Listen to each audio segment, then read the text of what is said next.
देवेंद्र। अग्निदेव, आप अत्यंत प्रसन्न दिखाई दे रहे हैं। अपनी इस प्रसन्नता में हमें सम्मिलित नहीं करेंगे? अवश्य देवेंद्र, अवश्य। हम ऐसी सूचना लेकर आए हैं जिसे सुनकर आप गदगद हो जाएंगे, प्रसन्नता से उछल पड़ेंगे। तो फिर अग्निदेव, विलंब क्यों? अति शीघ्र अपनी वार्ता से हमें अवगत कराएं। गौरी नंदन ने दुष्ट त्रिपुरासुर को उसकी धृष्टता के लिए चेतावनी दी और उसे लज्जित किया। अपने आप को सृष्टि सम्राट समझने वाला वो दुष्ट त्रिपुरासुर गौरी नंदन के समक्ष एक निरीह प्राणी की भांति गिड़गिड़ाता रहा। ये तो बड़ा ही आनंददायक समाचार आपने सुनाया अग्निदेव। अब निश्चित ही त्रिपुरासुर अपनी धृष्टताओं पर विराम लगाने के लिए विवश हो जाएगा। निश्चित ही ये समाचार आनंददायक है और महादेव के लौटने के पश्चात एक और शुभ समाचार सुनकर हमारा हृदय और प्रसन्नचित्त हो उठा है। देवेंद्र, हम देख रहे हैं कि आप प्रसन्नता के साथ साथ कुछ चिंतित दिखाई दे रहे हैं। हाँ अग्निदेव, हमारी चिंता का विषय है एक ऋषि कुमार का असुर होना, क्योंकि असुर प्रवृत्ति वाले प्राणी सदैव विपरीत दिशा में ही चलते हैं। अतः जहाँ एक और कैलाश पर प्रसन्नता का विषय है, वहीं दैत्य गुरु शुक्राचार्य के लिए घोर चिंता का विषय होगा। यदि आसुरी प्रवृत्ति वाले प्राणियों के लिए चिंता का विषय है तो होने दीजिए। हम अपनी प्रसन्नता की बलि क्यों चढ़ाएं? हाँ देवेंद्र, कितने अंतराल के बाद हमें अपने लोगों को प्राप्त करने की आशा प्रतीत हुई है। हम चिंतित होकर उसे व्यर्थ नहीं करना चाहते। कुबेर, प्रसन्न रहना स्वास्थ्य के लिए लाभदायक है, परंतु इसका अर्थ ये कदापि नहीं है कि आने वाले संकट पर हम ध्यान ही न दें। देवेंद्र, समझ में नहीं आता, अप्सराओं के नित्य गान में सदैव आनंदित रहने वाले आप भय और चिंता में डूबते जा रहे हैं। अग्निदेव, हम त्रिपुरासुर के अपमान के पीछे छिपी बदले की भावना को स्पष्ट देख रहे हैं। वो अवश्य ही अपने अपमान का बदला लेने के लिए अपनी आसुरी शक्तियों को एकत्रित करेगा। दैत्य सम्राट त्रिपुरासुर की जय! दैत्य सम्राट त्रिपुरासुर की जय! दैत्य सम्राट त्रिपुरासुर की जय! दैत्य सम्राट त्रिपुरासुर की जय! दैत्य सम्राट त्रिपुरासुर की जय! दैत्य सम्राट त्रिपुरासुर की जय! हमारे महाबली असुर योद्धाओं, आप सभी को यहाँ एक विशेष प्रयोजन हेतु आमंत्रित किया गया है। दैत्य गुरु शुक्राचार्य के अनुसार हमारा एक ही उद्देश्य है, संपूर्ण सृष्टि पर असुरों का राज। हम चाहते हैं कि समस्त ब्रह्मांड का हर प्राणी हमारे अधीन हो। दैत्य सम्राट त्रिपुरासुर की जय! दैत्य सम्राट त्रिपुरासुर की जय! दैत्य सम्राट त्रिपुरासुर की जय! इस सृष्टि विजय के लिए हमें सर्वप्रथम कैलाश पर आक्रमण करके उसे अपने अधीन करना होगा। दैत्य सम्राट, कैलाश पर आक्रमण की समस्त तैयारियां पूरी हो चुकी हैं और अब जैसे ही हमें दैत्य गुरु शुक्राचार्य का आदेश प्राप्त होता है, हम अविलंब कैलाश पर आक्रमण करेंगे और कैलाश को अपने अधीन कर लेंगे और महादेव और गणेश को अपना बंदी बना लेंगे। महादेव और गणेश को बंदी बनाते ही हमारे संपूर्ण सृष्टि विजेता बनने के समस्त द्वार खुल जाएंगे। आप अवश्य सोच रहे होंगे कि कैलाश पर हमने पहले भी कई बार आक्रमण किए हैं और सदैव ही हमें पराजय का मुख देखना पड़ा, परंतु अब हम पराजय नहीं विजय चाहते हैं। इसी कारण सब योद्धाओं को ब्रह्मांड के कोने कोने से आमंत्रित किया गया है। एकत्रित होकर, एकजुट होकर यदि हम आक्रमण करेंगे तो महादेव और गणेश पर विजय प्राप्त कर पाएंगे। किंतु दैत्य सम्राट, कैलाश के चारों ओर गणेश ने सुरक्षा चक्र खींच रखा है, हम कैलाश पर प्रवेश कैसे करेंगे? सुरक्षा चक्र को शक्ति विहीन बनाने के मंत्र हमारे पास हैं। मंत्रोच्चार से उस सुरक्षा चक्र को हम व्यर्थ कर देंगे और हमारी अनुमति लिए बिना महादेव को छलपूर्वक कैलाश पहुंचाने का धर्मनंदन ने जो अपराध किया है, उसका दंड हम समस्त कैलाश को देंगे। धर्मनंदन को तो उसके इस दुष्कर्म का दंड हमने दे दिया है, अब कैलाश की बारी है। हम कैलाश पर मृत्यु का ऐसा तांडव करेंगे, ऐसा तांडव करेंगे कि महादेव के आने से कैलाश पर जो हर्षोल्लास छाया है वो मृत्यु के शमशान में परिवर्तित हो जाएगा। प्रणाम गजानन। प्रणाम देवी विजया, देवी ऐश्वर्या। क्या बात है, आज आपके मुखमंडल पर प्रसन्नता की रेखाएं स्पष्ट दिखाई दे रही हैं। प्रसन्नता का विषय क्या है? हे गजानन, देवादिदेव महादेव ने आपको स्मरण किया है। पिताश्री ने स्मरण किया है? क्या पिताश्री समाधि में नहीं बैठे? नहीं गजानन, देवादिदेव भवन में ही उपस्थित हैं। हे गजानन, अब हम आपको एक ऐसी बात बताने वाले हैं जिसे सुनकर आप भी प्रसन्न हो जाएंगे। बताइए, विषय क्या हो सकता है? हे देवी विजया, प्रसन्नता का समाचार आप सुनाने जा रही हैं और विषय हमसे पूछ रही हैं। आप तो सर्वज्ञाता है विघ्नेश्वर, आप स्वयं अनुमान लगाकर बताइए। यदि अनुमान लगाने की बात है तो हमें अवश्य प्रयास करना होगा। यदि प्रसन्नता की बात है तो ये विषय अवश्य भोजन से संबंधित होगा। और यदि मातेश्वरी ने बुलाया हो तो 100% उन्होंने हमारे लिए हमारा सर्वप्रिय मिष्ठान मोदक बनाया होगा।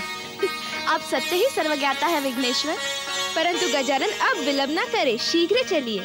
हाँ देवियों, जब से माताश्री कोप भवन से बाहर आई है तब से उनके हाथों के बने मोदक खाने के लिए मन लालायित है। ऐसा प्रतीत होता है मानो हम मोदक का स्वाद ही भूल गए, पर अब आनंद आएगा। हे गजानन, माता प्रतीक्षारत है, शीघ्र चलिए। माताश्री कहाँ है आप? माताश्री, आहा, क्या सुगंध आ रही है मोदक की। ये आप कहाँ जा रहे हैं पुत्र गणेश? हम तो यहाँ विराजमान हैं। पिताश्री, क्षमा चाहता हूँ, हमारा प्रणाम स्वीकार करें। सदा प्रसन्न रहो पुत्र गणेश। पिताश्री, मातेश्वरी द्वारा बनाए गए मोदकों ने हमारे उदर में हलचल उत्पन्न कर दी है। पिताश्री, हमारे उदर की हलचल को शांत करने के लिए सर्वप्रथम हमें माताश्री को ढूंढना होगा। क्यों नहीं पुत्र, हम मोदक मंगवाने की यही व्यवस्था कर देते हैं। देवी ऐश्वर्या, देवी विजया, देवी पार्वती से कहकर हमारे पुत्र गणेश के लिए मोदक यही मंगवाने की व्यवस्था करें। जो आज्ञा देवादिदेव। पिताश्री, मोदक का नाम सुनते ही हमारे उदर में हलचल होने लगती है, और यदि मोदक माताश्री द्वारा बनाए गए हो तो जब तक मोदक हमारे सामने नहीं आ जाते हमें अपने उदर को पकड़कर बैठना पड़ता है। आपको अपना उदर पकड़कर बैठने की कोई आवश्यकता नहीं है गौरी नंदन, माताश्री ने आपको मोदक का भोग लगाने की आज्ञा दे दी है।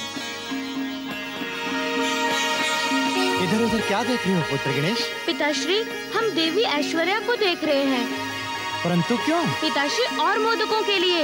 इतने से मोदकों से हमारा क्या होगा? पुत्र गणेश, आप इनका तो भोग लगाएं।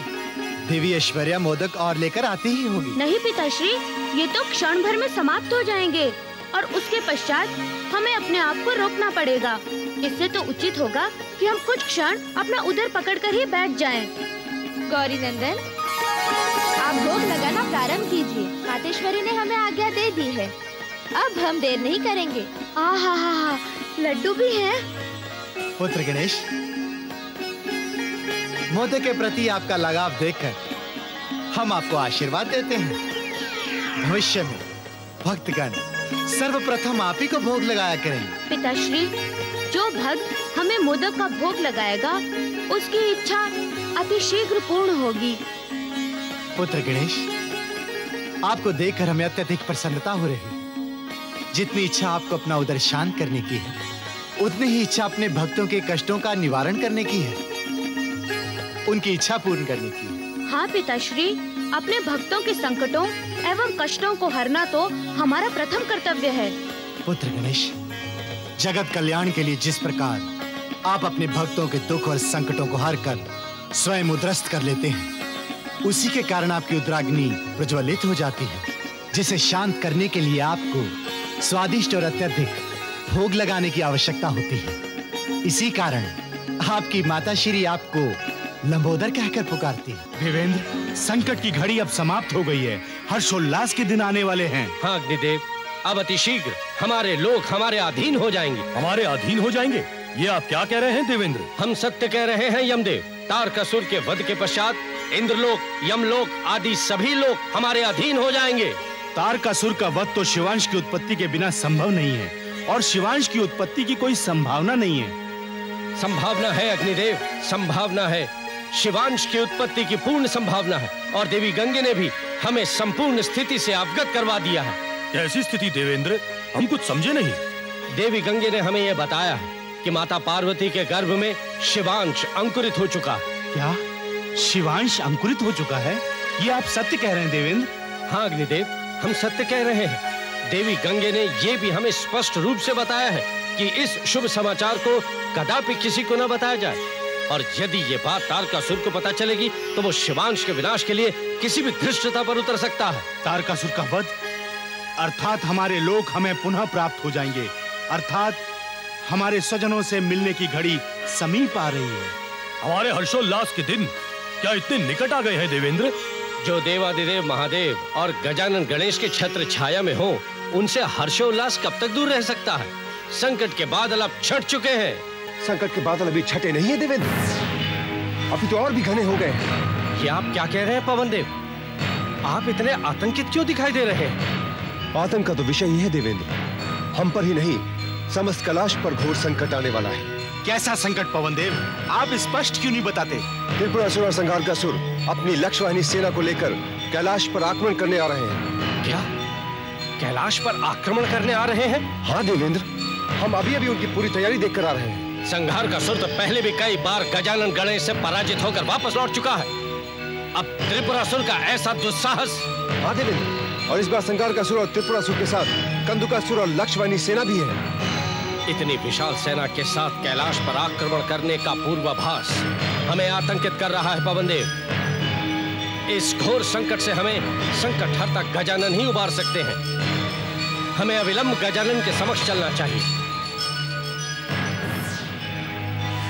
अनर्थ हो गया गजानन, अनर्थ हो गया। देवगण, हम समझ नहीं पा रहे हैं कि ऐसे उल्लासपूर्ण वातावरण में आप लोग इस प्रकार भयभीत क्यों हैं, और ये किस अनर्थ की बात कर रहे हैं आप?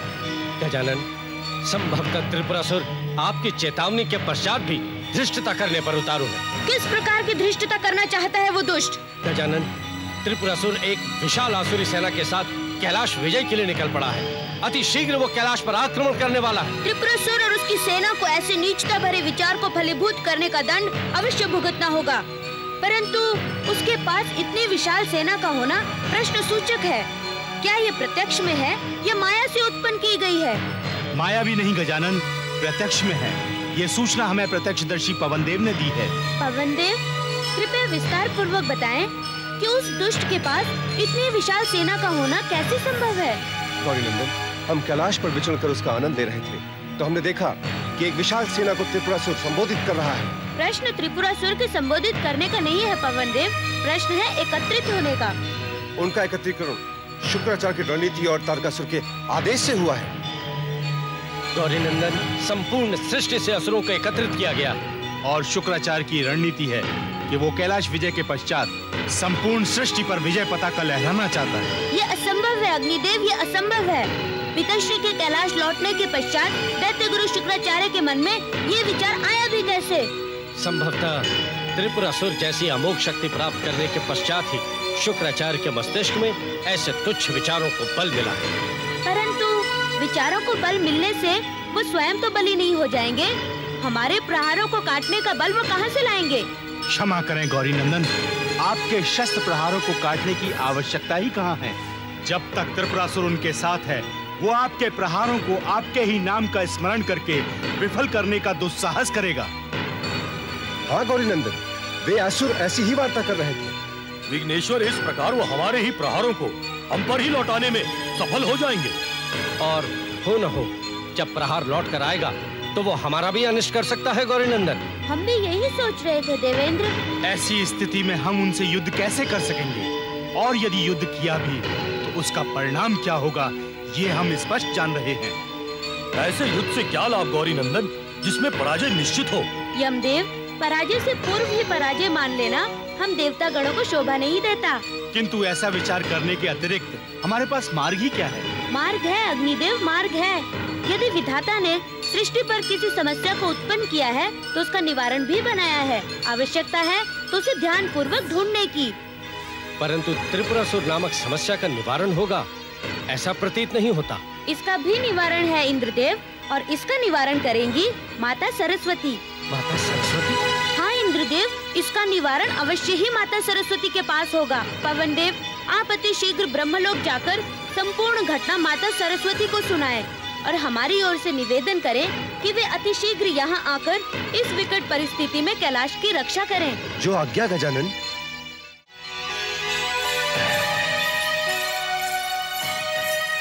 प्रणाम गौरी नंदन। प्रणाम देवी विजया, प्रणाम देवी ऐश्वर्या। हमारा भवन में आने का मूल कारण ये है देवियों कि आप दोनों माताश्री और पिताश्री का विशेष ध्यान रखें और उन्हें किसी भी स्थिति में बाहर ना आने दें। परंतु गौरी नंदन, देवादित्य तो भोजन के पश्चात ही भवन के बाहर चले गए थे। वो तो इस समय ध्यान मग्न है। क्या पिताश्री भवन के बाहर जाकर समाधिस्थ हो गए?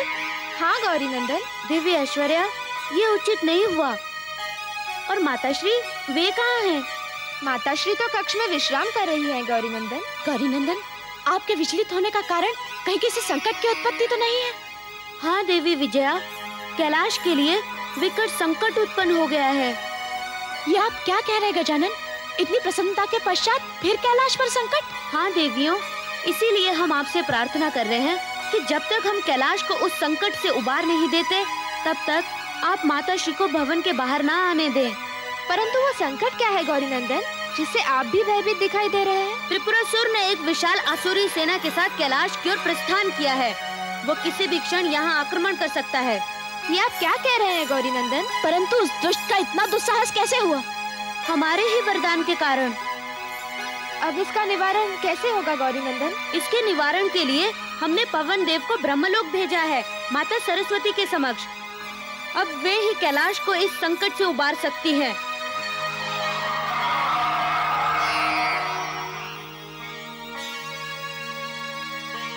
प्रणाम माता सरस्वती। कल्याणमस्तु। ब्रह्मलोक में आपका स्वागत है। सब कुशल तो है पवन देव? कुशलता ने तो संपूर्ण कैलाश से ही संबंध तोड़ लिया है माता।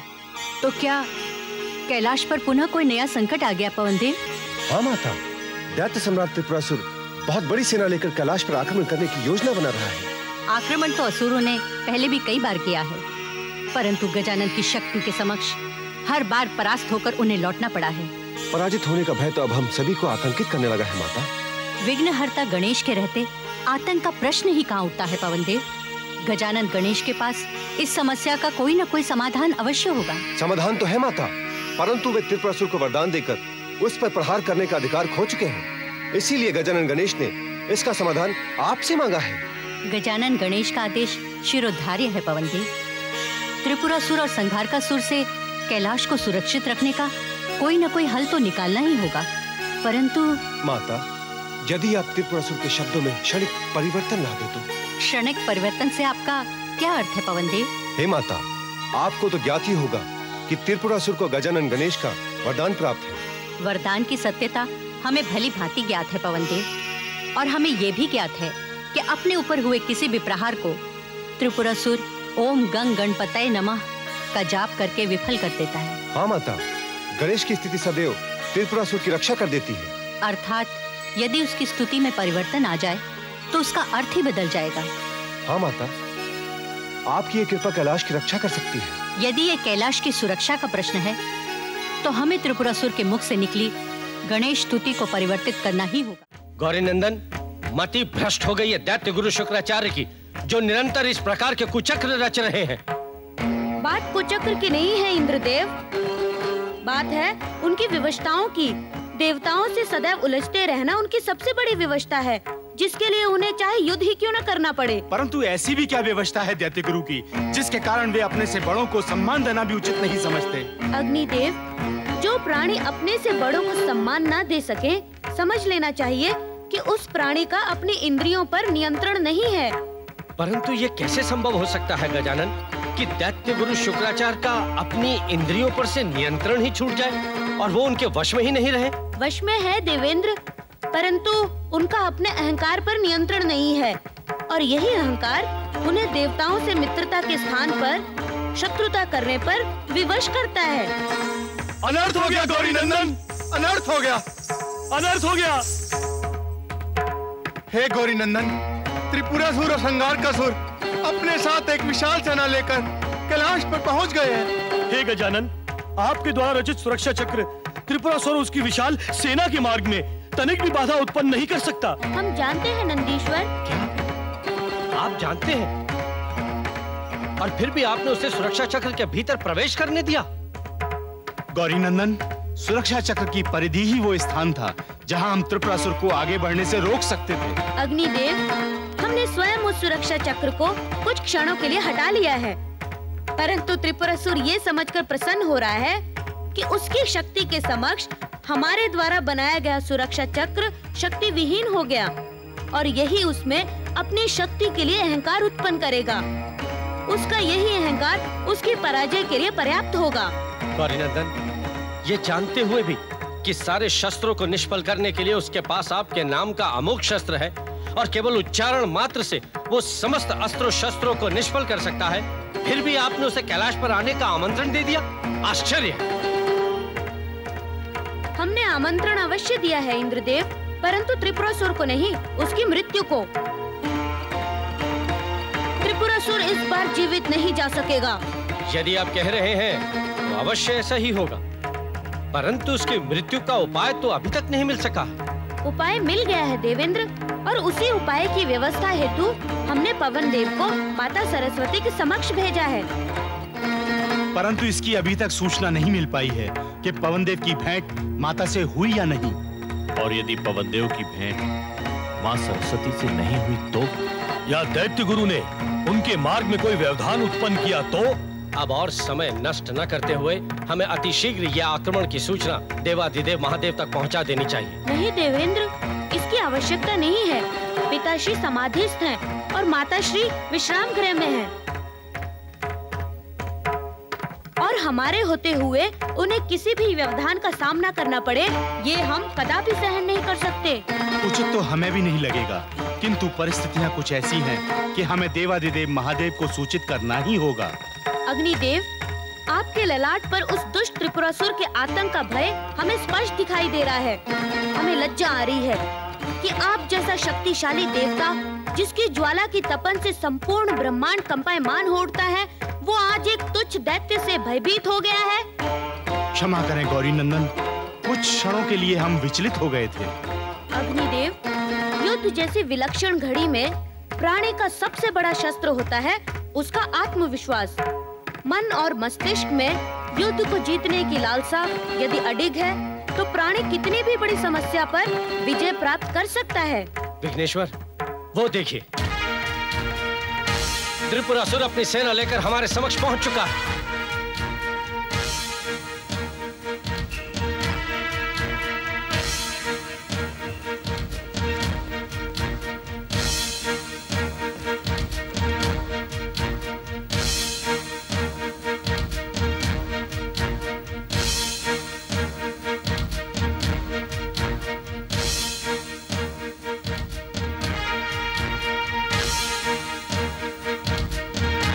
गजानन गणेश आओ, विघ्नेश्वर विघ्न विनाशक आओ। क्या हमारे द्वारा कैलाश पर आक्रमण करने की सूचना प्राप्त नहीं हुई थी, या ये सोचकर बाहर नहीं आए? क्या आपके शिवगण और चंद देवगणों ने हमें मारकर भगा दिया होगा? दैत्य सम्राट त्रिपुरासुर और महाबली संहारकासुर को ये लोग क्या भगाएंगे? ये तो कायर हैं। इन्हें तो हमने इंद्रलोक से भगाकर यहाँ तक पहुँचा दिया है, और अब विचार करने योग्य बात यह है कि यहाँ से भागने के पश्चात ये लोग कहाँ जाएंगे? संहारकासुर, यदि कैलाश पर आक्रमण करने की अपनी पिछली भूल याद हो, तो तुमने पुनः कैलाश पर आक्रमण करने की योजना बनाकर बहुत बड़ी भूल की है। उस भूल का सुधार इस बार कर दिया जाएगा गौरी नंदन। नहीं त्रिपुरासुर, संहारकासुर की इस भूल को भविष्य में कभी भी नहीं सुधारा जा सकेगा। त्रिपुरासुर, तुमने आज कैलाश पर आक्रमण करके ये सिद्ध कर दिया कि जब जब असुरों की मृत्यु निकट आती है, वो सब एकत्र होकर कैलाश पर आक्रमण करने की मूर्खता करते हैं। मूर्खता तो आपने की हमें वरदान देकर गजानन गणेश। अब देखना आपके वरदान से आपकी सेना को कैसे समाप्त करता है ये त्रिपुरासुर। अवश्य त्रिपुरासुर, हमने भूल की है तुम जैसे असुर को वरदान देकर, और इसका प्रायश्चित हमें अपनी भूल को सुधार कर करना होगा। परंतु तुम हमारे वरदान का अनुचित लाभ उठा सकोगे, हमारे रहते हुए ऐसा स्वप्न मत देखो। आज इस स्वप्न को ही साकार करने आया है त्रिपुरासुर। बहुत बोल चुके हैं दुष्ट। अब हमारे वज्र का एक ही प्रहार तुम्हें स्वप्न लोक से इस युद्ध स्थल पर ला सकता है। व्यर्थ में प्रलाप मत करो और अब हमारे प्रहार का सामना करो।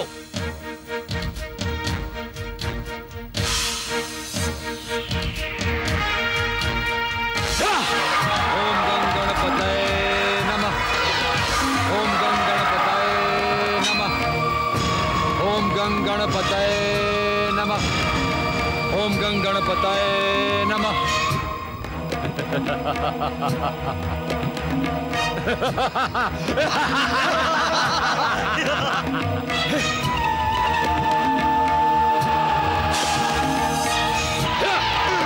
ओम गं गणपतये नमः। ओम गं गणपतये नमः। ओम गं गणपतये नमः।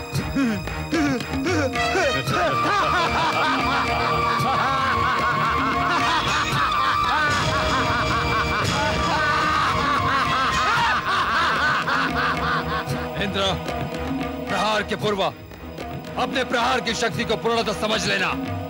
कहीं ऐसा प्रहार मत कर बैठना कि एक ही प्रहार से समस्त देवगण समाप्त हो जाए।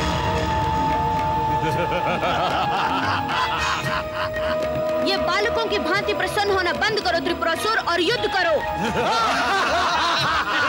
बालक हम नहीं, तुम हो गणेश, तुम। और ये देवेंद्र ने नहीं, हमने कहा था और अब भी हम कहते हैं कि तुम बालक हो। तुम्हें युद्ध क्षेत्र में नहीं, अपनी माँ के आंचल में होना चाहिए था।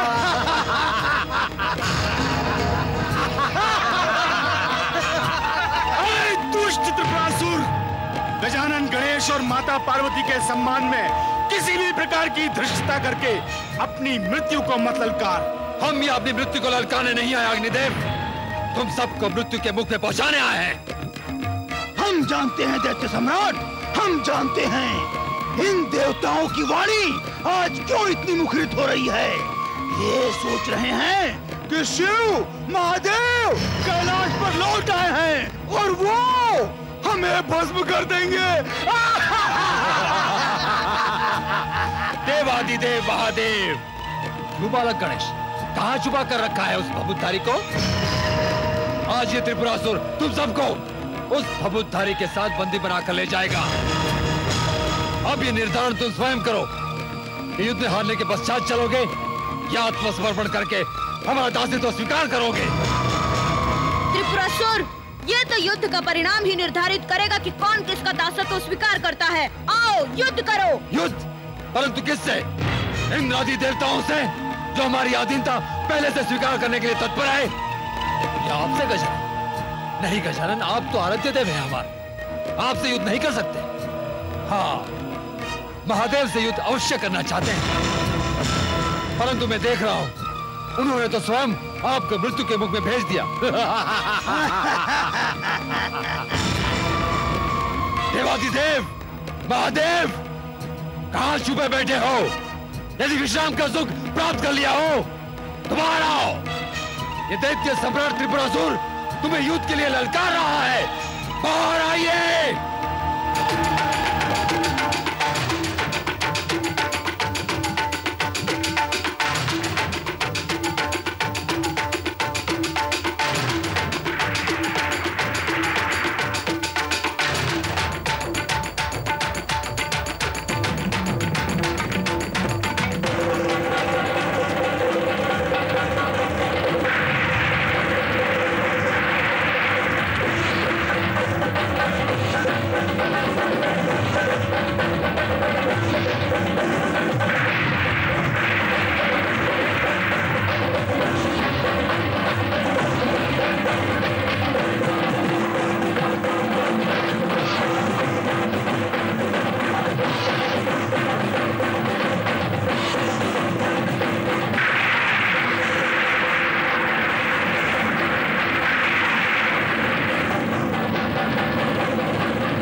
ओम गं गणपतये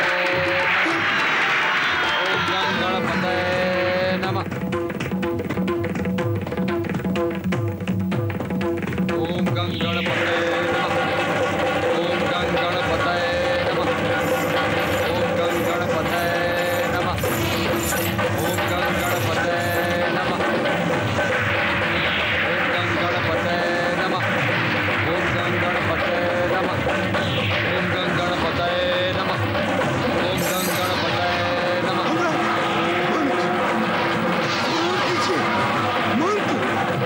स्मरण कीजिए सम्राट, जपिए मंत्र, जपिए रक्षा कीजिए। स्मरण नहीं आ रहा है।